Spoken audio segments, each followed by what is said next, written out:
and director of Chinton Environmental NGO. Now we move on to our next news.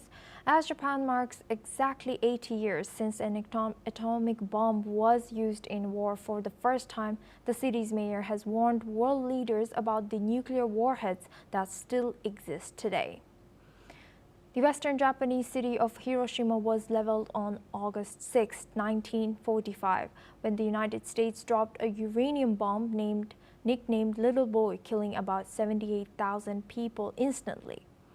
After a moment of silence observed at 8:15 a.m. local time, the exact time of the blast, Mayor Kazumi Matsui called on leaders to heed the lessons of Hiroshima and Nagasaki and warned of the consequences of the global trend towards a military buildup. He stated that there was a growing belief among the world's political leaders that possessing nuclear weapons had become unavoidable to protect their own countries. He also pointed out that the US and Russia held 90% of the world's nuclear warheads. He stated that the situation not only nullified the lessons the international community had learned from the tragic history of the past, but also seriously undermined the frameworks built for peace building. Meanwhile, on the streets leading up to the Peace Memorial Park, there were small protests calling for the abolition of nuclear weapons. Here's what some of the residents had to say. 核を持つ持たないは別にしても現実問題として核が抑止力になっているのは間違いないじゃないですか。戦争を起こさせないための抑止力、ウクライナがああいう形になったのもそうですし、そういった意味で我々中国、北朝鮮、ロシアという核を持った3カ国に囲まれている日本ですから、我々としてもいわゆる核を使わせないための防衛力の増強というのは必要だと思っています。実際にその写真とかこう展示されてあるものを見て、実際に今よりも本当にもう特に戦争の時は大変な時期を皆さん過ごされていた。で、原爆がその人間にどのような影響を与えるのか、土地とかその人々の気持ちにもどのような影響を与えるのかっていうのはやっぱすごく強く感じたっていうか、なんか今自分がいかにこう豊かな生活が送られているのかありがたいなっていうのはすごく感じれました。Now for this discussion, we are joined by Roger Liu. She's an assistant professor at National Sun Yat-sen University.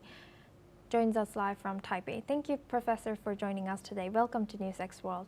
Now, with the US and Russia controlling over 90% of the world's nuclear weapons, what steps can the international community take to reduce nuclear stockpiles and reassert the values of disarmament in today's geopolitical climate?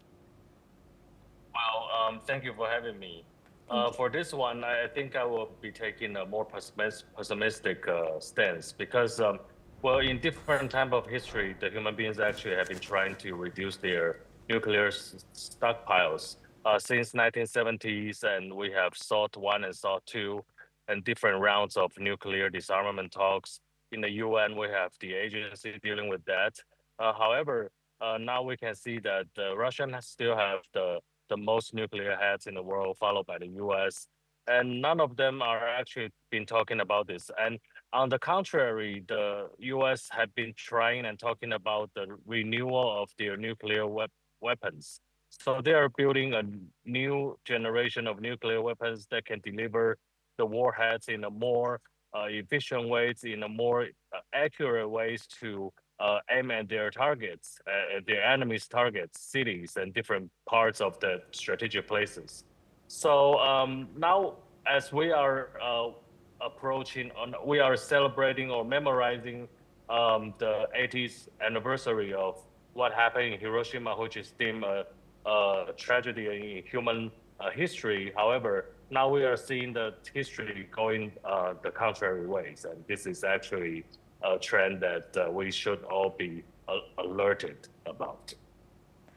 And Professor, now looking at the 80th anniversary of Hiroshima, what implication does it have for international peace and security? Well, this is actually also a time for us to commemorate the end of World War II. It's also the 80th anniversary, and the nuclear weapon ends the war. So we should be here commemorating the meaning of a war, and we should wish the war will never come again. However, now we are seeing the comeback of the great power competitions, and great power competitions in human history usually come with great power wars. And as you can see that Donald Trump actually now has been asking the allies of the United States in especially East Asia to arm themselves up against China, because the U.S. are now will no longer be able to cover it as much, and to offer by offering the nuclear umbrella, U.S. at the same time, but the U.S. still wants its East Asian allies to spend more on its military buildings, and that will actually fuel up wars. Yes, indeed. Thank you very much, Professor Roger.